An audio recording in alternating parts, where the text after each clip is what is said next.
abrir a nossa Bíblia no Salmo 127.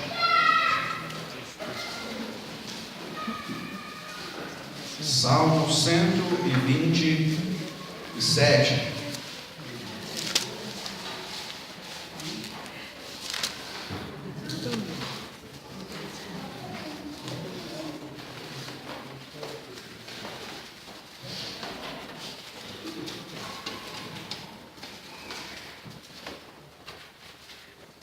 Se o Senhor não edificar a casa, em vão trabalham os que a edificam. Se o Senhor não guardar a cidade, em vão vigia a sentinela. Inútil vos será levantar de madrugada, repousar tarde, comer o pão que penosamente granjeastes. Aos seus amados ele o dá enquanto dorme. Herança do Senhor são os filhos, o fruto do ventre, seu galardão. Como flechas na mão do guerreiro, assim os filhos da mocidade. Feliz o homem que enche deles a sua aljava, não será envergonhado quando pleitear com os inimigos à porta. Meus irmãos, neste mês de maio, nós meditaremos aqui nos domingos sobre família. Todos nós, de alguma maneira, somos envolvidos com parentescos, né? Talvez você viva lá numa família tradicional, com esposa ou esposo, com filhos. Talvez você viva com seus irmãos. Talvez você viva com seus pais. Talvez você viva com seus filhos. Todos nós, de alguma maneira, estamos envolvidos em laços familiares. Então, o conceito sobre família cristã, ele é um conceito que abrange todos nós. Qual é o problema de se falar em família ultimamente? Primeiro, tem muita gente que não gosta que se fala sobre família porque acha que não muda nada. Não muda nada, sempre foi ruim, sempre vai ser ruim, começou ruim, vai ruim até o final. Qual um outro problema muito sério? É a perda da identidade da família segundo o modelo bíblico. Tem sido discutido lá no Congresso Federal, tem sido discutido em vários meios, nas escolas que os nossos filhos estudam e tudo mais, a questão das ideologias de gênero. Ultimamente já não é mais pensado uma família como homem, mulher e filhos. Pode ser homem, homem e filho. Pode ser mulher, mulher e filhos. A ideologia de gêneros, ela traz um transtorno muito grande para pensarmos sobre família. Por quê? Porque o princípio bíblico, ele é desprezado. Outro problema muito sério de se falar sobre família é que quando nós mexemos no vespeiro, sai coisa brava, né? Quando a minha irmã comprou uma casa, ela comprou uma casa velhinha, precisando de uma reforma, e tinha um grande cacho de marimbondos. Grande cacho de marimbondos. A parte mais complicada da reforma foi tirar os marimbondos de lá. Porque eles se rebelam, né? Eles não ficam satisfeitos em mexer lá na casinha deles. Tem todo um trabalho. Então, quando nós mexemos na nossa família, nós vamos jogando ao longo dos anos muita coisa para debaixo do tapete. Muita coisa. Muitos problemas que eu e a minha esposa precisamos resolver hoje. Às vezes a gente dorme meio chateado com o outro, vamos dormir, e passa um ano, passa 2 anos, passa 10 anos. Eu ouvi uma história muito interessante sobre um casal de velhinhos. Uma senhora de 80 anos mais ou menos, depois de quase 60 anos de casado, ela foi arrumar o seu guarda-roupa e ela encontrou um guarda-roupa lá em cima do guarda-roupa, uma caixa de sapato com 30 mil reais e 5 óculos. Aí ela ficou curiosa com aquilo, esperou o marido voltar. Quando o marido chegou em casa, ela perguntou: homem, o que é isso aqui? Aí ela ouviu uma resposta inusitada. Ela falou assim: cada vez que você me chateou, eu comprei um ovo. Ela ficou toda satisfeita, né? Ela falou assim: nossa, 5 ovos só. Que beleza, que mulher exemplar, nossa, que maravilha. Aí ele complementou a resposta dizendo assim: e cada vez que formava uma dúzia, eu vendia eles. Então, às vezes, nós vamos lidando com os nossos problemas dessa maneira, né? Colocando lá para o canto, né? Eu vou pesquisar o meu guarda-roupa lá, se a Kelly tem alguma caixa lá. Não tem não, né, Kelly? Por enquanto. Nós vamos colocando as coisas para debaixo do tapete, coisas sérias, vão trazendo problemas seríssimos. Nós bem sabemos que, muitas vezes, lá na infância, os nossos filhos começam a dar algum tipo de problema. Se nós não tratarmos aquilo, lá na adolescência ou na juventude, nós vamos ter consequências sérias daquilo. Nós bem sabemos que, às vezes, um irmão briga com outro, e ficam anos sem conversar, quando numa simples conversa e um pedido de perdão, eles poderiam resolver aquilo. Vocês se lembram da história de Esaú e Jacó, né? Esaú passou a perna, o Jacó passou a perna no Esaú, e ele saiu. Ele roubou o direito de primogenitura e roubou a bênção. Ele foi embora, meio escondido e tal. Depois de alguns anos, tiveram que se encontrar. E o Jacó fica todo desesperado lá de ter que conversar com o seu irmão. E ele pensa 1000 coisas, 1000 desculpas e 1000 presentes para dar para o seu irmão. E na verdade, eles só precisavam de uma boa conversa. Gente, família é coisa séria. Família não é descartável. Você já reparou que nós estamos vivendo no tempo em que nós descartamos tudo? Até a nossa família. Família não é descartável. Não é. Família é um bem precioso que Deus nos deu. Muito precioso. Que nós precisamos cuidar com responsabilidade. Muita responsabilidade.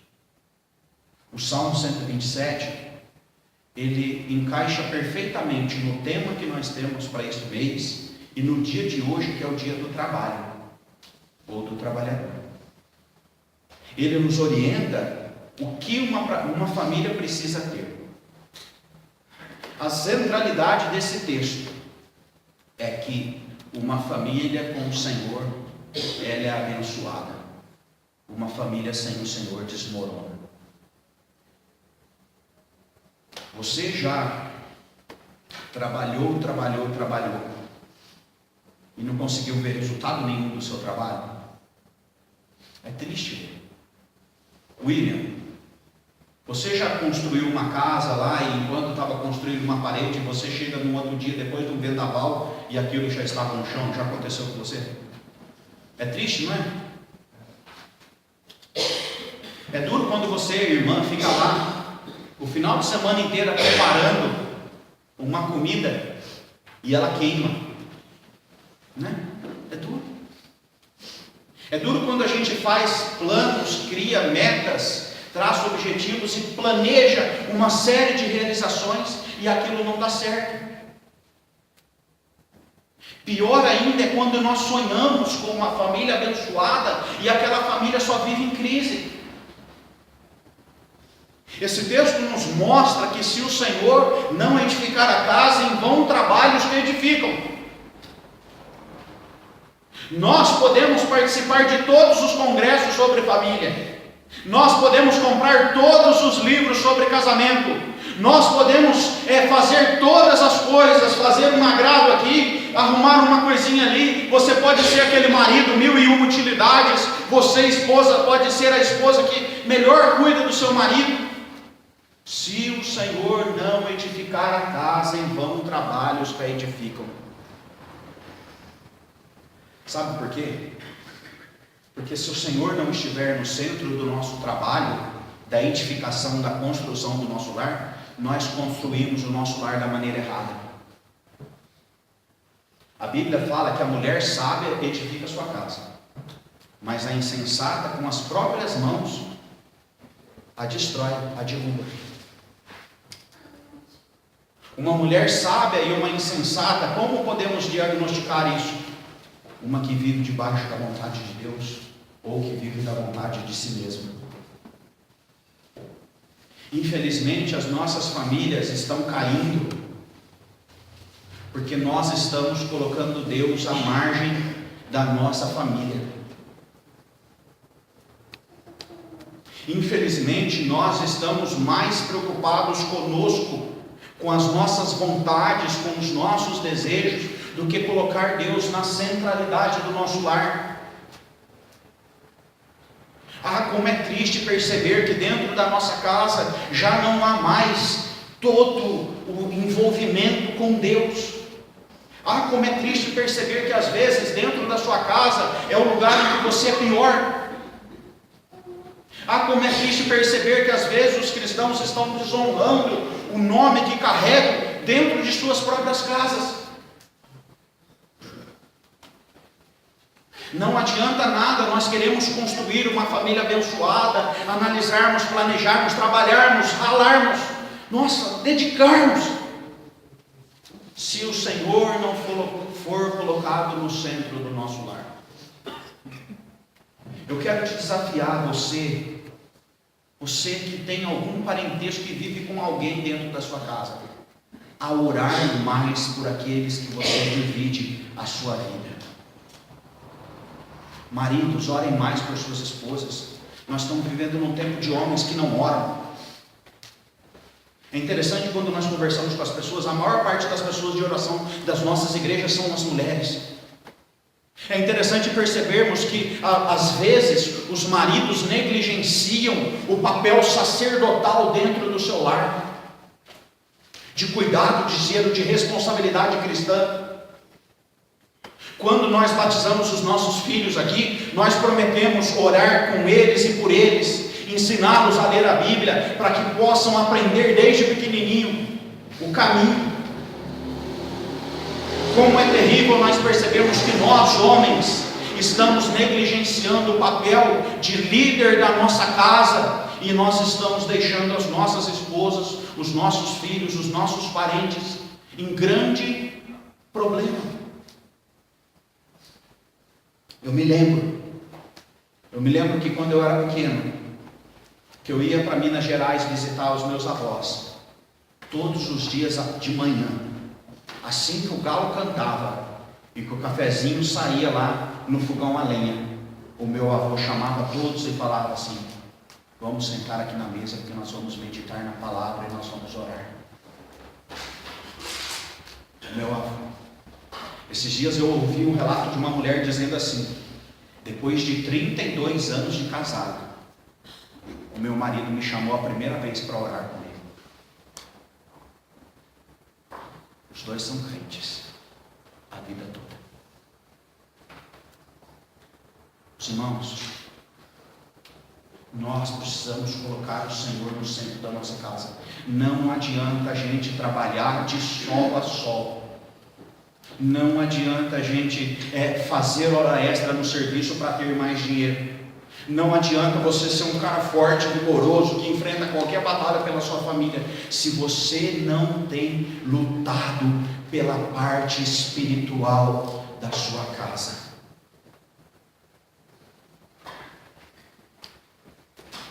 Eu tenho uma certeza, baseado nesse texto aqui, que eu na verdade não posso nada. Deus é que pode tudo.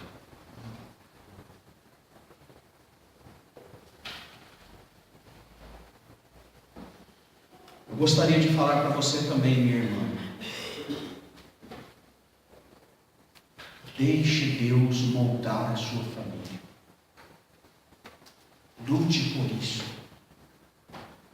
Mulheres, elas têm uma facilidade muito grande de gerir relacionamentos. É interessante que Às vezes as nossas mães, elas servem justamente para ajeitar as coisas entre os filhos e os pais. Por isso que a Bíblia fala que se uma mulher é insensata, ela derruba a sua casa com a sua mão. Porque em vez de ela harmonizar, ela põe tudo em guerra. Minhas irmãs, sejam sábias. Busquem a sabedoria em Deus. Busquem no Senhor soluções para as suas famílias. Coloquem o Senhor no primeiro lugar dentro da casa de vocês. Como é triste pregar sobre família numa geração em que as pessoas esqueceram completamente o valor do amor, do respeito, da submissão, da entrega. Como é duro.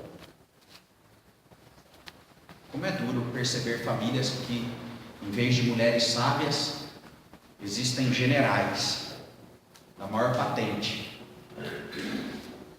mandonas, não retrocedem, mas que infelizmente está tudo desmoronando. Como é duro perceber que, às vezes, o que está faltando dentro da nossa casa é justamente se curvar, se dobrar, se humilhar, reconhecer o seu valor e o seu lugar. Eu quero deixar essa palavra aqui para os irmãos, com muita preocupação dentro do meu coração, por enfrentarmos dias tão difíceis como que nós estamos vivendo hoje. Está todo mundo lutando e batalhando, está cada vez mais comum marido e mulher trabalhar, filhos procurarem as coisas.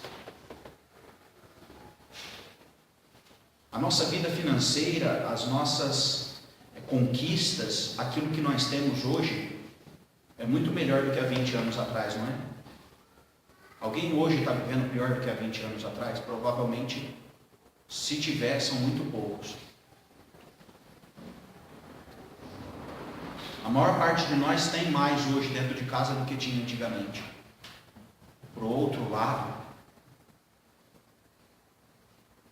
a proporção de famílias em guerra tem crescido cada dia mais. Se o Senhor não edificar a casa, em vão trabalham os que edificam. Esse versículo ele continua dizendo: se o Senhor não guardar a cidade, em vão vigia a sentinela. Existia ali na cultura do povo de Jerusalém, principalmente, uma valorização dos sentinelas. Jerusalém era uma cidade fortificada, era uma cidade cercada por muros, então ela era uma cidade protegida contra a guerra. Existiam os portais, que eram os lugares de entrada e saídas do povo, e esses sentinelas ficavam ali naquelas portas guardando tudo que entrava e tudo que saía. Sabe qual que é o problema de a gente confiar na nossa força?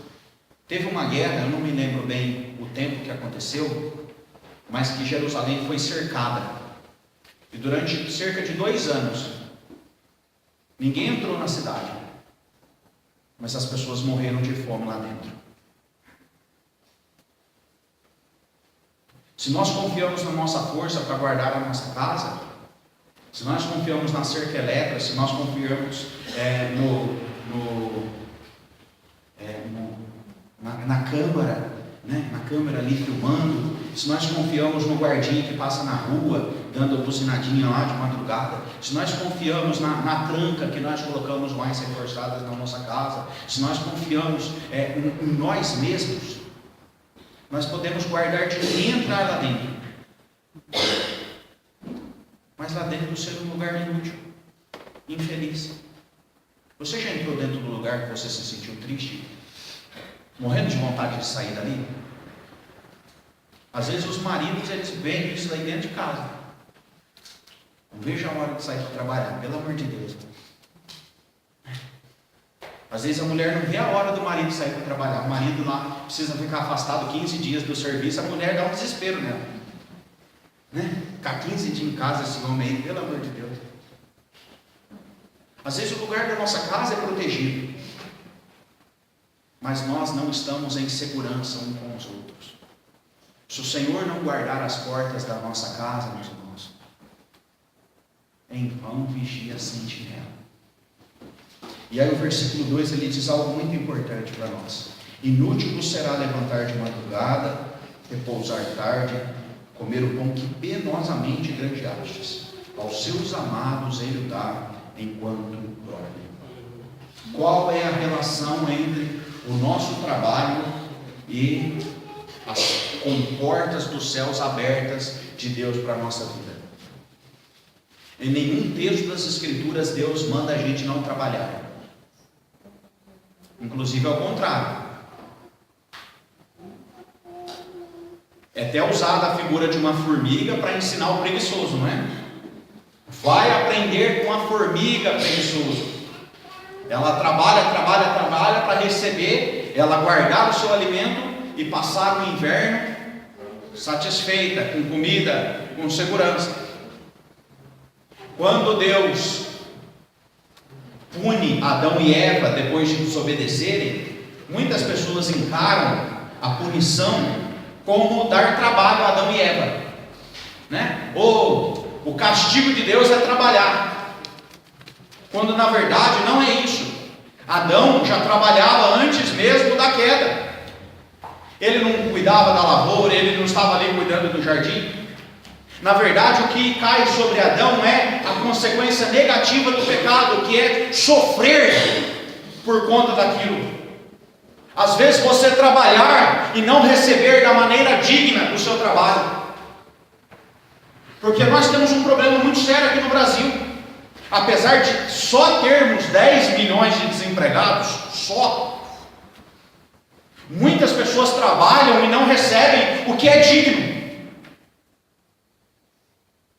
Você acha que um cara que rala para trabalhar o dia inteiro debaixo do sol e está ganhando lá 800 e poucos reais, e tem que pagar aluguel, tem que comprar comida para 4 ou 5 filhos, tem que cuidar da sua saúde, tem que comprar os seus remédios, tem que viver, pagar ticket, pagar o ônibus para ir para o trabalho? Você acha que isso daí é um salário digno? Quantos dos nossos trabalhadores têm que dobrar a hora para ter um pouquinho a mais, para conseguir administrar de uma maneira melhor? Então o problema do trabalho é que ele traz sobre a nossa vida todo o peso do pecado. Às vezes nós trabalhamos e não conseguimos usufruir daquilo. Quantos são os funcionários que trabalham e às vezes eles tomam grandes prejuízos da sua empresa porque a empresa não pagou o INSS e tem um monte de problemas. Então Deus, Ele nos orienta a trabalharmos com responsabilidade.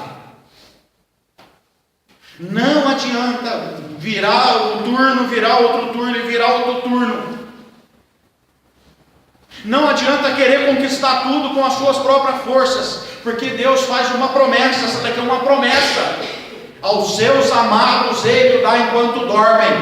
O momento que eu mais ganho é o momento que eu estou dormindo. É difícil entender isso, porque quando eu estou lá na minha empresa trabalhando, você está lá, eu estou aqui trabalhando, nós pensamos, é isso aqui que é a minha provisão, isso aqui que é a fonte da bênção. Na verdade não é. Na verdade é a nossa segurança e confiança que Deus cuida de nós. Quando nós estamos lá em nossa casa descansando, preparando para uma outra jornada, ali nós temos a segurança de que Deus cuida de nós com excelência extraordinária. Lembram quando Jesus fala assim: olha, os pardais não plantam, mas comem.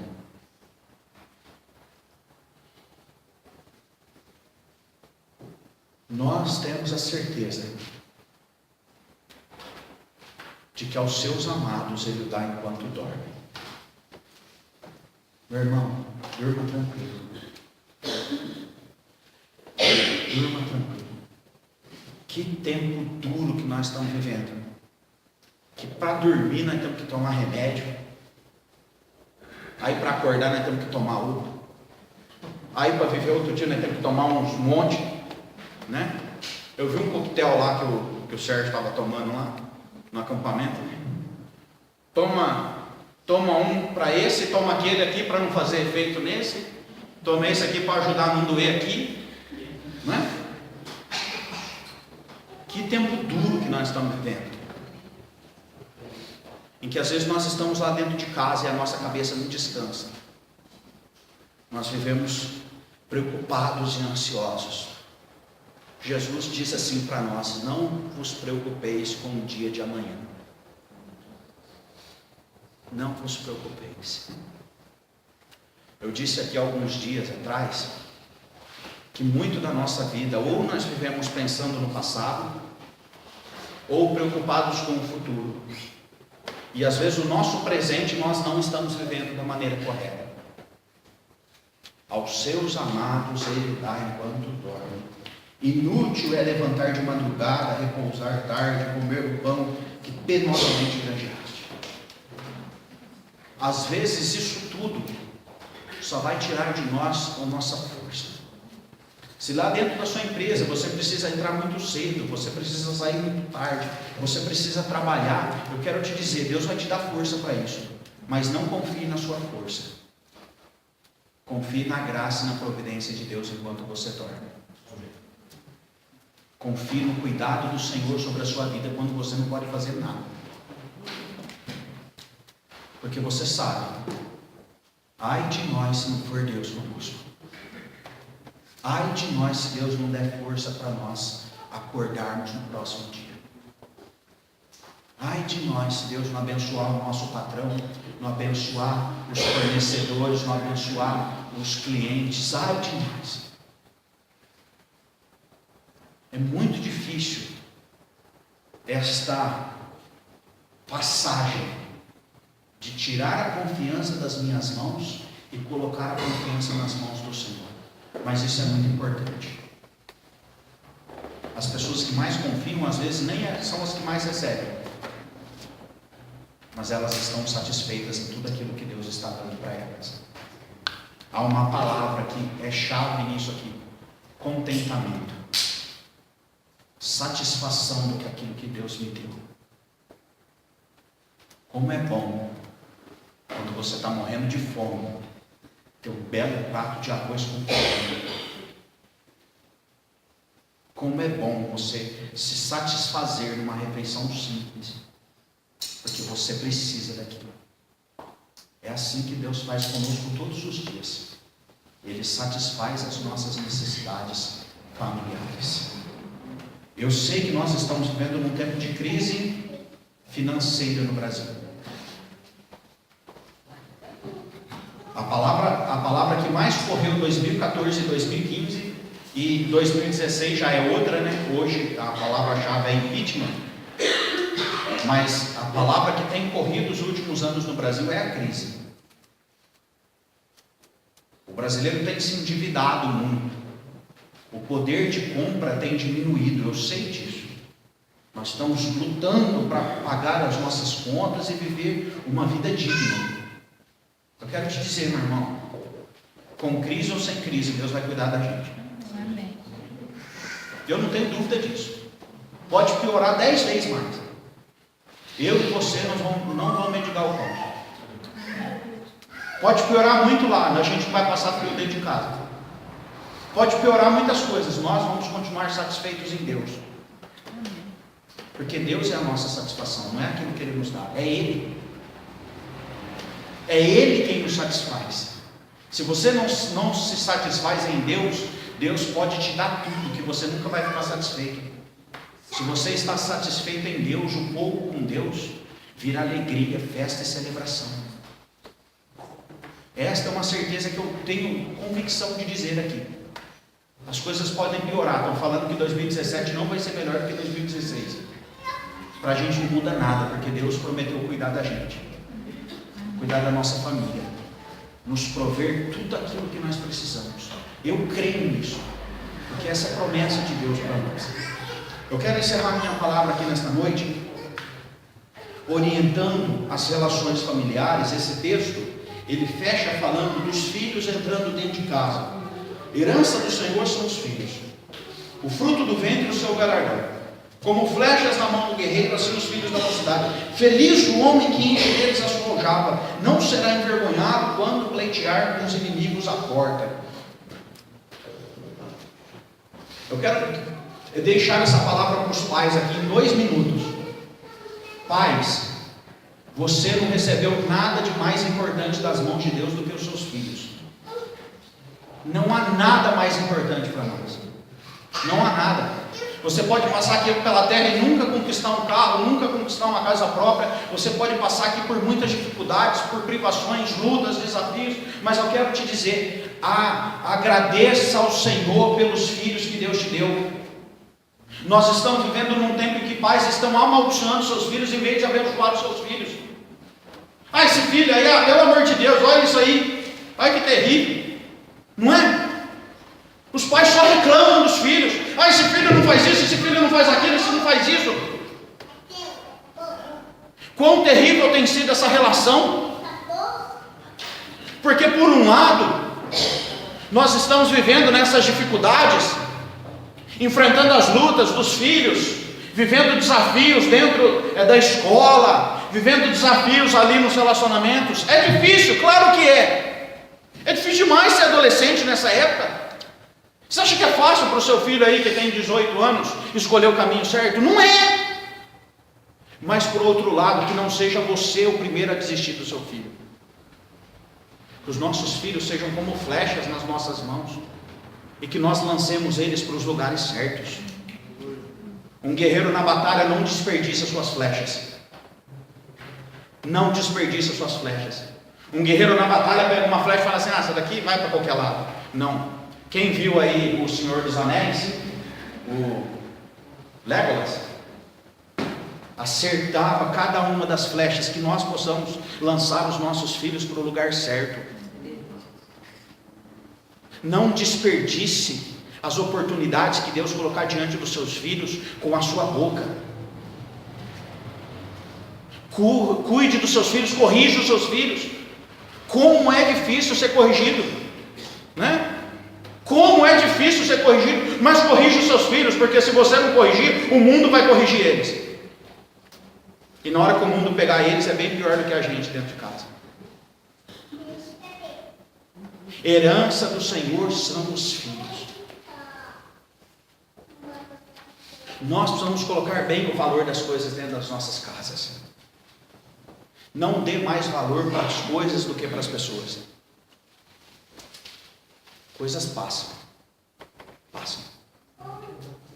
Quem de nós aqui, depois que comprou uma coisa que desejava muito, depois de alguns anos pouco dá valor para aquilo?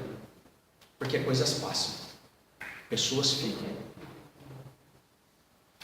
Nós estamos vivendo num tempo que nós guardamos coisas e abandonamos pessoas. Viva na contramão do mundo, meu irmão. Guarde o seu maior patrimônio. Pais, homens, envolvam-se mais na vida dos seus filhos. Envolvam-se mais. Não deixe que as suas mulheres cuidem de tudo. Não deixem isso. Não deixem. Mulheres, irmãs, amem até o fim a herança que Deus deu para vocês. Eu acho que eu nem precisava falar isso aqui. Mas é tão terrível o tempo que nós estamos vivendo, que às vezes os pais saem para trabalhar, os filhos ainda estão dormindo. E eles chegam, os filhos já estão dormindo. Não vale a pena Minhas irmãs, não vale a pena vocês saírem para fazer uma jornada de 12, 14 horas fora de casa e os seus filhos crescerem cuidados pelas avós, pelas tias, pelas vizinhas ou pela escola. Não vale a pena. Não vale a pena. Meus irmãos, não adianta você encher os seus filhos de presente e você não ser um homem da sua casa, de autoridade, de respeito, cuidado paternal. A Bíblia foi escrita num tempo em que o clã era patriarcal. O homem não abandonava o seu lar, porque ele era um instrumento de Deus dentro da sua casa. Continua sendo assim, meu irmão, minha irmã. Eu e você que somos pais, nós somos desafiados a ser uma bênção dentro da nossa casa, dos nossos filhos, porque eles são uma herança preciosa que Deus nos deu. Se o seu filho te causar algum problema, se o seu filho te der uma decepção, se o seu filho não compartilhar da sua fé, se o seu filho estiver causando lá algum atrito dentro da sua casa, meu irmão, faça o mesmo que Deus fez por você. Ame até o fim. João 13 diz que quando chegou o tempo de Jesus passar para outra vida, ele os amou até o fim. Até o fim. Ame até o fim. Eu já dei muita decepção para os meus pais, eu sei disso. E talvez você também tenha dado para os seus. Mas a grande alegria que eu tenho é que meus pais me amam até hoje. Eles não desistiram de mim. Não desista dos seus filhos. Não desista. Eu quero orar por você nesse momento, porque